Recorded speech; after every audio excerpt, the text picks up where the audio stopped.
আসসালামু আলাইকুম। আমি মোহাম্মদ ইমরান হাসান। আমি মূলত আজকে যে জিনিসটা আলোচনা করব সেটি হলো মূলত অ্যাকসেপ্টেন্স লেটার।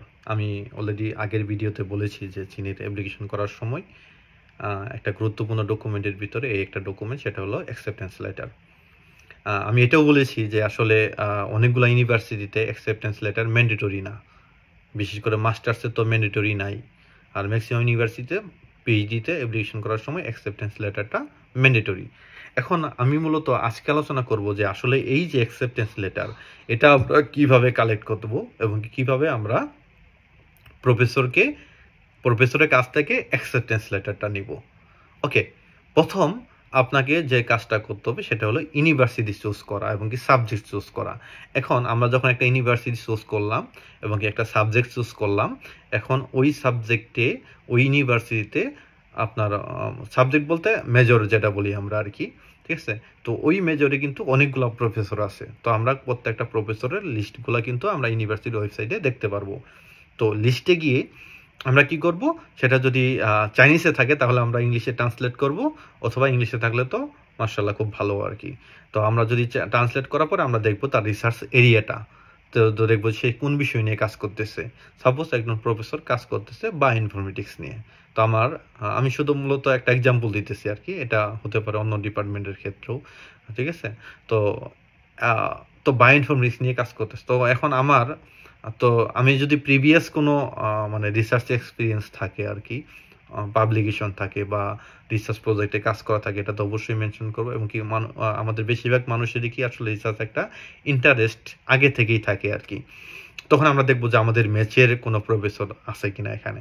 যদি সেটা না থাকে তাহলে আমি যেটা মনে করব সেটা হলো যে আপনার প্রত্যেকটা প্রফেসর যে বিষয় নিয়ে কাজ করতেছে আপনি সেই বিষয়ে ইন্টারেস্ট নিয়ে একটা ইমেইল লিখবেন যে প্রফেসর ওয়াং। তো প্রফেসর ওয়াং মূলত কাজ করে বায়োইনফরমেটিক্স নিয়ে, তো প্রফেসর ওয়াং উল্লেখ করে আপনি সুন্দর একটা ইমেইল লিখলেন যে প্রসপেক্টিভ মাস্টার্স স্টুডেন্ট বা পিএইচডি স্টুডেন্ট লিখে একটা মেইল করলেন। সেখানে মেইলে আপনার দুইটা জিনিস ইনক্লুড করবেন অবশ্যই। একটা হলো আপনার সার্টিফিকেট, আর 2 নম্বর যেটা হলো আপনার ট্রান্সক্রিপ্ট, ঠিক আছে। সার্টিফিকেটটা কিন্তু উল্লেখ না করলেও হয়, আপনার সিভি মাস্ট উল্লেখ করবেন। সিভি এবং কি ট্রান্সক্রিপ্ট এই দুইটা ডকুমেন্ট আপনি মাস্ট আপনার ইনক্লুড করবেন আর কি, অ্যাটাচ করবেন যেটা আমরা বলি আর কি, ঠিক আছে। আপনি মেইল লিখবেন, লেখার পর সুন্দর মতো মেইল লিখবেন যে আপনি তার প্রোফাইল পড়ছেন, পড়ার পরে সে এই বিষয়ে আপনার ইন্টারেস্ট, ঠিক আছে, আপনি এই বিষয় নিয়ে কাজ করবেন। ওকে, এখন আরেকজন প্রফেসর আপনি পাইলেন যে প্রফেসর অন্য একটা বিষয় নিয়ে কাজ করে, ব্লক চেইন নিয়ে কাজ করে সাপোজ। তো আপনি কিন্তু তখন আপনার ইমেলটা কিন্তু সেভাবে লিখতে হবে, অর্থাৎ ব্লক চেইন নিয়ে কিন্তু লিখতে হবে যে তার এরিয়াতে ইন্টারেস্ট কি, ঠিক আছে, এটা নিয়ে কিন্তু আমাদের লিখতে হবে। যদি আপনার কোনো রিসার্চ ইন্টারেস্ট না থাকে সেই ক্ষেত্রে কিন্তু আমি বলতেছি। আর আপনার যদি রিসার্চ ইন্টারেস্ট থাকে, ঠিক আছে, বা রিসার্চ আপনার কাজ করেন আপনি আগে থেকে, তাহলে আপনি দেখবেন যে আপনার এরিয়াতে কোনো প্রফেসর আছে কিনা। অবশ্যই আছে, আপনি সেটা খুঁজে বের করবেন। ওকে, তাহলে মেইল করবেন। এখন আমার কথা হলো যে আপনি কিন্তু এই 10টা 20টা মেইল করলে কিন্তু আপনাকে হবে না। যেমন আমি চীনে পিএইচডিতে অনেকে দেখেছি আপনার মিনিমাম 500 ইমেইল করে ওরা। আপনি একটা টার্গেট নেন, আপনাকে মিনিমাম 500 ইমেইল করতে হবে, এটা হলো মিনিমাম বলতেছি। এখন আপনার দেখবেন ম্যাক্সিমাম প্রফেসর আপনাকে উত্তর দিবেন আর কি, অর্থাৎ ইমেইলের রিপ্লাইটা আপনি পাবেন না। কেন পাবেন না? কারণ প্রফেসর কিন্তু আপনার মতো অনেক স্টুডেন্টের কাছ থেকে ইমেইলগুলো প্রতিনিয়ত পাইতেছে। তো তার কাছ থেকে কিন্তু সবগুলা ইমেইল পড়ে রিপ্লাই দেওয়া তার পক্ষে সম্ভব না। তো সেই ক্ষেত্রে আমি একটা ট্রিক্স আপনাকে শিখাই দেই, সেটা হলো আপনি যখন দেখতেছেন 1 সপ্তাহ পরে প্রফেসর আপনাকে ইমেইলে রিপ্লাই দিতেছে না, তখন আপনি কি করবেন, সুন্দর মতো ওই যে আগে ইমেইলটা করছিলেন ওই ইমেইলের ভিতরে রিপ্লাই ইমেইল লিখবেন, একটা রিমাইন্ডার ইমেইল, ঠিক আছে।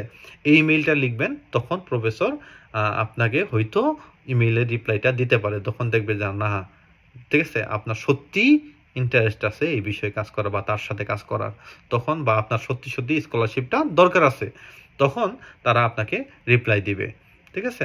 তো সেই ক্ষেত্রে আর অনেকগুলা প্রফেসরের সাথে আপনার নাও ম্যাচ করতে পারে, সেই ক্ষেত্রে আপনাকে একাধিক ইমেইল করা উচিত।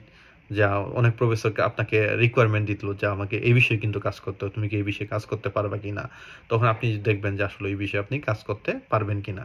ওকে, যখন আপনার প্রফেসর আপনাকে নিতে এগ্রি হয়ে গেল, এর আগে অনেকগুলো প্রফেসর আপনাকে সিভি দেখে জাজ করতে পারে, অথবা অনেক প্রফেসর বলতে পারে যে একটা রিসার্চ প্রপোজাল লিখে দাও আমাকে, তখন কিন্তু আপনাকে রিসার্চ প্রপোজাল ওই যে আপনার প্রফেসরের ইন্টারেস্ট নিয়েই কিন্তু আপনাকে লিখতে হবে, অর্থাৎ প্রফেসর যে বিষয়ে কাজ করে সেই বিষয়ে কিন্তু আপনাকে একটা রিসার্চ প্রপোজাল লিখতে হবে।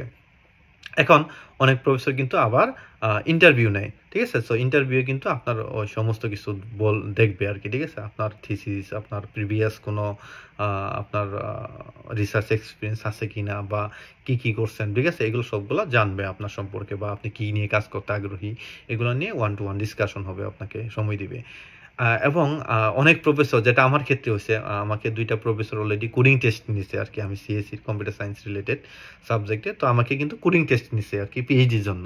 তো এটাও কিন্তু গুরুত্বপূর্ণ, অনেক প্রফেসর কিন্তু আপনাকে বিভিন্ন ধরনের টেস্ট নিয়ে আপনাকে অ্যাকসেপ্টেন্স লেটার দিবে আর কি। তখন বলবে যে এখন আমি ওকে, ঠিক আছে, ইউ আর কোয়ালিফাইড, আমি তোমাকে অ্যাকসেপ্টেন্স লেটার দিব। তখন আপনাকে কি করতে হবে, ওই ইউনিভার্সিটি পোর্টালে গিয়ে আপনি দেখবেন একটা অ্যাকসেপ্টেন্স লেটারের টেমপ্লেট আছে, তখন ওই টেমপ্লেটটা পূরণ করে ওই প্রফেসরকে দিবেন। প্রফেসর ওখানে আপনাকে টেমপ্লেটটা পূরণ করার পরে যে তথ্য, প্রফেসর সাইন বা অন্যান্য জিনিসগুলো দিয়ে আপনাকে ব্যাক করবে। এই যে ডকুমেন্টটা, এই ডকুমেন্টটা আপনার অ্যাপ্লিকেশনের সময় খুবই গুরুত্বপূর্ণ একটা ডকুমেন্ট হিসেবে বিবেচিত হবে।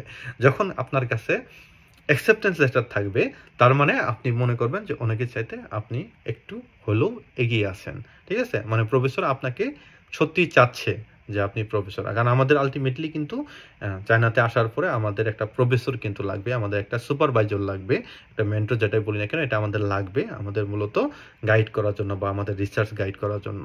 তো এটা কিন্তু মাস্টার্সে যদি নাও আপনি সিলেক্ট করে থাকেন, তাহলে কিন্তু আপনার এই আপনার সুপারভাইজার লাগবেই, মাস্ট, ঠিক আছে?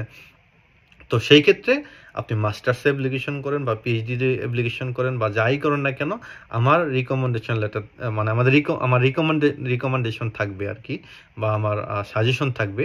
অবশ্যই আপনি চেষ্টা করবেন যে কোনোভাবেই হোক একটা অ্যাকসেপ্টেন্স লেটার ম্যানেজ করা, ঠিক আছে? আপনি অ্যাকসেপ্টেন্স লেটার একটু পরিশ্রম করেন, একটু মেইল করেন, ইনশাল্লাহ আপনি পেয়ে যাবেন আর কি।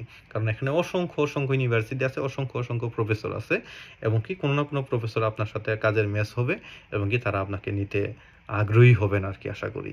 তো এই জিনিসগুলো একটু মাথায় রাখবেন আর কি। তো আজকের ভিডিও এই পর্যন্তই। ইনশাল্লাহ অন্য একটা ভিডিওতে অন্য কিছু নিয়ে আলোচনা করব। সবাই ভালো থাকবেন। খোদা হাফেজ। আসসালামু আলাইকুম।